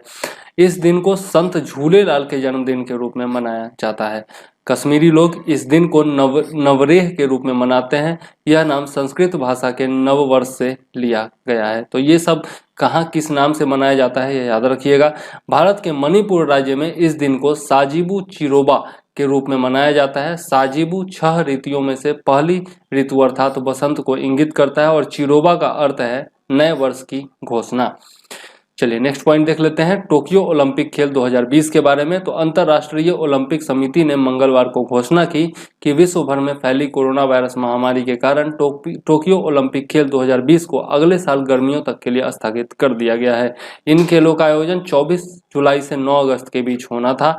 ऐसा पहली बार हुआ है कि जब किसी बीमारी की वजह से ओलंपिक गेम्स को टाला गया है, क्योंकि इससे पहले सिर्फ युद्ध की वजह से ही ओलंपिक गेम्स रद्द किए गए हैं। आईओसी के अध्यक्ष कौन है? तो थॉमस बाक है। ये इंपॉर्टेंट है, याद रखिएगा। आगे देख लेते हैं। नेक्स्ट पॉइंट है हमारा राष्ट्रीय रोग नियंत्रण केंद्र यानी कि national centre for disease control. राष्ट्रीय रोग नियंत्रण केंद्र को पूर्व में राष्ट्रीय संचारी रोग संस्थान के रूप में जाना जाता था। वर्ष 1909 में हिमाचल प्रदेश के कसौली में इसकी स्थापना केंद्रीय मलेरिया ब्यूरो के रूप में की गई थी। एनआईसीडी को वर्ष 2009 में पनप चुके या एवं फिर से पनप रहे रोगों को नियंत्रित करने के लिए राष्ट्रीय रोग नियंत्रण केंद्र में तब्दील कर दिया गया था। यह देश में रोगों की निगरानी के लिए नोडल एजेंसी के रूप में कार्य करता है। यह सार्वजनिक स्वास्थ्य प्रयोगशाला, विज्ञान, एंटोमोलॉजिकल सेवाओं के लिए विशेष कार्यबल के प्रशिक्षण के लिए राष्ट्रीय स्तर का संस्थान भी है और विभिन्न अनुसंधान गतिविधियों में भी शामिल है। एनसीडीसी के प्रमुख कार्य क्या है? तो देख लेते हैं। पूरे देश में किसी रोग के प्रकोप की जांच करना, संचारी रोगों के विभिन्न पहलुओं के साथ साथ गैर संचारी रोगों के कुछ पहलुओं में एकीकृत अनुसंधान को बढ़ावा देना, व्यक्तियों, समुदायों, मेडिकल कॉलेजों, अनुसंधान संस्थानों एवं राज्य स्वास्थ्य निदेशालयों को परामर्श नैदानिक सेवाएं प्रदान करना। प्रशासनिक नियंत्रण कौन करता है इसका? तो एनसीडीसी भारत सरकार के स्वास्थ्य एवं परिवार कल्याण मंत्रालय के अधीन स्वास्थ्य सेवाओं के महानिदेशक के प्रशासनिक नियंत्रण में कार्य करता है। इसका मुख्यालय दिल्ली में है। तो ये दोनों पॉइंट इंपॉर्टेंट है, याद रखिएगा। आगे देख लेते हैं एबेल पुरस्कार के बारे में। तो Norwegian academy of science and later ने हाल ही में वर्ष 2020 का एबेल पुरस्कार देने की घोषणा की है। कौन देता है? तो Norwegian academy of science and later. इस वर्ष यह पुरस्कार 2 गणितज्ञों इजराइल के हिलेल फुरेस्टनबर्ग एवं रूसी अमेरिकी ग्रेगरी मार्गुलिस को दिया जाएगा। तो यह इंपॉर्टेंट है, याद रखिएगा दोनों का नाम। ग्रेगरी मार्गुलिस और इजराइल का है हिलेल फुरेस्टेनबर्ग। उन्होंने गणित के विविध क्षेत्रों में गहरी समस्याओं को हल करने के लिए संभाव्य तरीकों का उपयोग किया है। मुख्य बिंदु देख लेते हैं। तो एबेल पुरस्कार 1 जनवरी 2002 को स्थापित किया गया था। इसका उद्देश्य गणित के क्षेत्र में उत्कृष्ट वैज्ञानिक कार्यों को करना है। इस पुरस्कार के तहत 7.7 मिलियन नॉर्वेजियन क्रोनर की राशि प्रदान की जाती है। गणित के क्षेत्र में कोई नोबेल पुरस्कार नहीं दिया जाता है, यह भी इंपॉर्टेंट है। गणित का सर्वाधिक प्रतिष्ठित पुरस्कार फील्ड मेडल है, जो कि 40 वर्ष तक के गणितज्ञों को प्रत्येक 4 वर्ष पर प्रदान किया जाता है। आगे देख लेते हैं हंता वायरस के बारे में। चीन ने हंता वायरस नामक वायरस का पता लगाया है, जो चीन के शानडोंग प्रांत से लौटते हुए यूनान प्रांत के एक व्यक्ति की इस वायरस के कारण मृत्यु हो गई है। हंता वायरस क्या है? तो centre for disease control and prevention के अनुसार हंता वायरस मूल रूप से मूस को यानी कि रोडेंट्स में फैलता है। शोधकर्ताओं के अनुसार यदि कोई व्यक्ति प्रत्यक्ष रूप से मूसकों के मूत्र, मल और लार के संपर्क में आता है तो यह वायरस मूसकों से मनुष्यों में फैल जाता है। हालांकि आमतौर पर हंता वायरस एक व्यक्ति से दूसरे व्यक्ति में प्रसारित नहीं होता है। शोधकर्ताओं के अनुसार हंता वायरस के संक्रमण के लक्षण सामने आने में 1 से 8 हफ्तों का समय लग सकता है। इस वायरस के संपर्क में आने से लोगों को हंता वायरस, पल्मोनरी सिंड्रोम और haemorrhagic fever with renal syndrome हो सकते हैं। शोधकर्ताओं के अनुसार दुनिया की आबादी को नियंत्रित करना इस वायरस को रोकना दुनिया की आबादी को नियंत्रित करने के लिए इस वायरस को रोकना सर्वाधिक प्रभावी उपाय है। आगे देख लेते हैं लक्षण के बारे में, तो थकान, बुखार, मांसपेशियों में दर्द, सिर दर्द, चक्कर आना, ठंड लगना और पेट दर्द एचपीएस के शुरुआती लक्षण हैं। गंभीर संक्रमण में खांसी और सांस की तकलीफ जैसी शारीरिक समस्या हो सकती है। Centre for disease control and prevention के अनुसार यह वायरस काफी खतरनाक हो सकता है क्योंकि इसमें मृत्यु दर लगभग 38% है। इसके अलावा एचएफआरएस में एचपीएस के समान ही लक्षण होते हैं, किंतु इसमें कुछ गंभीर समस्याएं जैसे निम्न रक्तचाप, तीव्र आघात और किडनी फेल आदि भी हो सकती है। इतिहास देख लेते हैं और मौजूदा स्थिति देख लेते हैं। तो कुछ लोग हंता वायरस को एक नए वायरस के रूप में देख रहे हैं, किंतु यह नया वायरस नहीं है। हंता वायरस को पहली बार 1950 के दशक की शुरुआत में एक संक्रामक बीमारी के रूप में खोजा गया था, जब कोरिया में तैनात 3000 संयुक्त राष्ट्र के सैनिकों की एक रहस्यमय बीमारी के कारण मृत्यु हो गई थी। जनवरी 2019 में हंता वायरस के कारण अमेरिका के पेटागोनिया में 9 लोगों की मृत्यु हो गई थी। एक अनुमान के अनुसार हंता वायरस से संक्रमित लोगों के 60 मामले सामने आए थे, जिसमें 50 लोगों को क्वारंटीन में रखा गया था। भारत में हंता वायरस नया नहीं है। सर्वप्रथम 2011 में कर्नाटक में हंता वायरस के कारण कुछ लोगों की मृत्यु हो गई थी। हालांकि इसके बाद अभी तक कोई मामला सामने नहीं आया है। आगे देख लेते हैं मेंस पॉइंट ऑफ व्यू से कुछ इंपॉर्टेंट पॉइंट्स। तो पहला है संसदीय अस्थायी समितियां। तो इसके बारे में भी हम लोग पढ़ चुके हैं। आपका संसद का जो चैप्टर है उसमें बहुत डिटेल में बताया हूं, तो संसदीय समितियों के बारे में वहां से आप लोग पूरा का पूरा देख लीजिएगा, ठीक है। आगे देख लेते हैं members of parliament local area development scheme के बारे में, एमपी लैड्स। हाल ही में कोविड-19 के प्रसार को रोकने हेतु सांख्यिकी और कार्यक्रम कार्यान्वयन मंत्रालय ने सांसद स्थानीय क्षेत्र विकास योजना के दिशा निर्देशों में संशोधन किया है। एमपी लैड्स के दिशा निर्देशों में संशोधन के तहत सांसद अब एमपी लैड्स के तहत आने वाली निधि को निम्नलिखित कार्यों में उपयोग कर सकते हैं। मतलब चिकित्सकों और चिकित्सा कर्मचारियों को एक व्यक्ति के तापमान रिकॉर्ड करने और नजर बनाए रखने में सक्षम बनाने हेतु इंफ्रारेड थर्मामीटर्स खरीद सकते हैं। चिकित्सा कर्मचारियों को ज्यादा सुरक्षित करने और उन्हें कुशलता से काम करने के लिए सक्षम बनाने हेतु व्यक्तिगत सुरक्षा उपकरणों यानी कि पीपीई किट की व्यवस्था, जिससे बीमारी के प्रसार का जोखिम न्यूनतम हो जाए। रेलवे स्टेशन, हवाई अड्डों और प्रवेश के अन्य बिंदुओं पर थर्मल इमेजिंग स्कैनर या कैमरा लगाना, जिससे एक सुरक्षित दूरी से तापमान जानना संभव हो सके। स्वास्थ्य एवं परिवार कल्याण मंत्रालय द्वारा स्वीकृत कोरोना परीक्षण किट, स्वीकृत सुविधाओं के भीतर आईसीयू वेंटिलेटर और आइसोलेशन या क्वारंटाइन वार्ड की स्थापना, चिकित्सा कर्मचारियों के लिए फेस मास्क, दस्ताने और सैनिटाइजर, कोविड-19 से बचाव, नियंत्रण और उपचार के लिए स्वास्थ्य एवं परिवार कल्याण मंत्रालय द्वारा स्वीकृत कोई अन्य चिकित्सा उपकरण। तो ये सब जो है एमपी लैड्स के तहत जो भी सांसद है वो खरीद सकते हैं। सांसद स्थानीय क्षेत्र विकास योजना यानी कि एमपी लैड्स के बारे में देख लेते हैं। तो पृष्ठभूमि है इसका। एमपी लैड्स 23 दिसंबर 1993 को पूर्व प्रधानमंत्री नरसिम्हा राव के द्वारा शुरू की गई थी। इंपॉर्टेंट है, याद रखिएगा।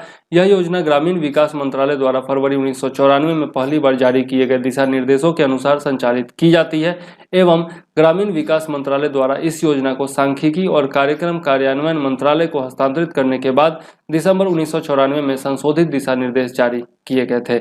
इन दिशा निर्देशों में फरवरी 1997, फरवरी 1999, अप्रैल 2002, नवंबर 2005, अगस्त 2012 और मई 2014 में पुनः संशोधन किए गए थे। दिशा निर्देशों को संशोधित करते समय सांसद स्थानीय क्षेत्र विकास योजना से संबंधित राज्यसभा और लोकसभा की समितियों, भारत के नियंत्रक और महालेखा परीक्षक तथा तत्कालीन योजना आयोग, अब नीति आयोग के कार्यक्रम मूल्यांकन संगठन, सभी हितधारकों का सुझाव और विगत वर्ष के कार्य अनुभवों को ध्यान में रखा गया। उद्देश्य देख लेते हैं। तो सांसद स्थानीय क्षेत्र विकास योजना केंद्र सरकार की योजना है जिसके लिए आवश्यक निधि पूर्णतः भारत सरकार के द्वारा प्रदान की जाती है। यह निधि सहायता अनुदान के रूप में सीधे जिला प्राधिकारियों को दी जाती है। योजना के अंतर्गत ऐसे कार्य शामिल किए जाते हैं जो विकास मूलक, स्थानीय जरूरतों पर आधारित, जनता के उपयोग के लिए हमेशा सुलभ हों। इस योजना के तहत राष्ट्रीय तौर पर प्राथमिक कार्यों को वरीयता दी जाती है, जैसे पेयजल उपलब्ध कराना, सार्वजनिक स्वास्थ्य, शिक्षा, स्वच्छता, सड़क आदि इत्यादि। इस योजना के अंतर्गत जारी की गई निधि अव्यापक होती है, यानी अगर कोई देय निधि किसी वर्ष विशेष में जारी नहीं होती है तो उसे आगे के वर्षों में पात्रता के अनुसार आवंटित राशियों में जोड़ दिया जाता है। इस समय प्रति संसद या निर्वाचन क्षेत्र के लिए वार्षिक पात्रता 5 करोड़ रुपए है। इस योजना के तहत सांसदों की भूमिका संस्तुति परक है। वे संबंधित जिला प्राधिकारियों को अपनी पसंद के कार्यों की सिफारिश कर सकते हैं जो संबंधित राज्य सरकार के स्थापित कार्य विधियों का पालन करते हुए इन कार्यों को क्रियान्वित करते हैं। जिला प्राधिकारियों को कार्यों की पात्रता की जांच करने, निधि मंजूर करने और कार्यान्वयन अभिकरणों का चयन, कार्यों की प्राथमिकता का निर्धारण और समग्र निष्पादन की देखरेख करने और जमीनी स्तर पर योजना की मॉनिटरिंग करने का अधिकार प्राप्त है। जिला प्राधिकारी संबंधित विभागों, स्थानीय कार्यान्वयन अभिकरणों तथा अन्य सरकारी अभिकरणों के कार्यों को निष्पादित करवाते हैं। कुछ मामलों में जिला प्राधिकारी प्रतिष्ठित गैर सरकारी संगठनों द्वारा भी कार्य संपन्न कराते हैं। आगे देख लेते हैं। नेक्स्ट पॉइंट है states asked to use cess fund to help construction workers. मतलब कि जो कंस्ट्रक्शन वर्कर्स हैं, निर्माण क्षेत्र में कार्य करने वाले जो श्रमिक हैं, उनकी सहायता के लिए जो सेस फंड है उसका इस्तेमाल करने के लिए राज्यों को कहा गया है। संघ सरकार ने प्रत्यक्ष लाभ हस्तांतरण के माध्यम से निर्माण श्रमिकों को वित्तीय और संबद्ध लाभ देने के लिए सभी राज्यों को 52,000 करोड़ के निर्माण उपकरण निधि का उपयोग करने के लिए कहा है। यह परामर्श भवन एवं अन्य निर्माण श्रमिक अधिनियम 1996 की धारा 60 के तहत दिया गया है। निर्माण श्रमिकों को दी जाने वाली राशि का निर्धारण संबंधित राज्य सरकारों और केंद्र शासित प्रदेशों के द्वारा किया जा सकता है। उपकर यानी कि सेस क्या है? तो यह उपकर एक उपकर देय कर पर लगाया जाता है, मतलब कर के ऊपर कर इसको कह सकते हैं, और कर योग्य आय पर नहीं लगाया जाता है। एक अर्थ में करदाता के लिए यह कर पर अधिभार के बराबर है। प्रत्यक्ष और अप्रत्यक्ष करों दोनों पर उपकर लगाया जा सकता है। आयकर, निगम कर और अप्रत्यक्ष करों से प्राप्त राजस्व को विभिन्न प्रयोजनों के लिए आवंटित किया जा सकता है। सभी करों और उपकरों की आय भारत सरकार के समेकित कोष यानी कि CFI में जमा की जाती है। कंटिजेंसी फंड ऑफ इंडिया कहा जाता है इसको। कर और उपकर के बीच में अंतर क्या होता है? तो एक कर के विपरीत एक विशिष्ट उद्देश्य को पूरा करने के लिए उपकर लगाया जाता है। इसकी आय किसी भी प्रकार के सरकारी खर्च पर खर्च नहीं की जा सकती है, जबकि आयकर राज्यों और केंद्र शासित प्रदेशों के साथ वित्त आयोग के दिशा निर्देशों के अनुसार साझा किए जाते हैं। उपकर की आय उसके साथ साझा करने की आवश्यकता नहीं है। उपकर के हालिया उदाहरण देख लेते हैं। तो मोटर वाहनों पर बुनियादी ढांचा उपकर, स्वच्छ पर्यावरण उपकर, कृषि कल्याण उपकर यानी कि किसानों और के सुधार और कल्याण के लिए, और शिक्षा उपकर इत्यादि। तो इस प्रकार के शेष जो है वर्तमान में लगाए जा रहे हैं। तो आज के लिए बस इतना ही रहने देते हैं। आज हम लोगों ने देखा 21 से 25 मार्च तक का करंट अफेयर्स, और नेक्स्ट वीडियो में हम लोग देख लेंगे 26 से लेकर के 31 तक का करंट अफेयर्स, और उसके बाद मार्च माह का करंट अफेयर्स अपडेटेड टोटल हो जाएगा। ठीक है, तो यदि वीडियो पसंद आया हो तो लाइक कीजिए, शेयर कीजिए और सब्सक्राइब कीजिए, और अपने दोस्तों को हमारे चैनल से जोड़िए। ठीक है, और साथ में एक घंटी का आइकॉन होगा सब्सक्राइब के जस्ट बगल में इस प्रकार का, उसको जरूर दबा दीजिएगा ताकि जो भी हम वीडियो बनाएं उसका नोटिफिकेशन आपको मिलता रहे। इसके अलावा अगर आपको PDF चाहिए तो 9525360283 पर मुझे आप व्हाट्सएप मैसेज कर सकते हैं, या फिर 7004385014 पर मुझे कॉल भी कर सकते हैं। ठीक है, तो अब मुझे दीजिए इजाजत। पर्यावरण का रखिए ध्यान, बुजुर्गों का कीजिए सम्मान, अपने माता पिता का सम्मान कीजिए, राष्ट्रीय प्रतीकों का सम्मान कीजिए, राष्ट्रीय झंडा, राष्ट्रीय गान का सम्मान कीजिए, और बच्चों और बुजुर्गों पर और साथ में जीव जंतुओं पर दया का भाव रखिए। ठीक है, तो अब मुझे दीजिए इजाजत। जय हिंद, वंदे मातरम।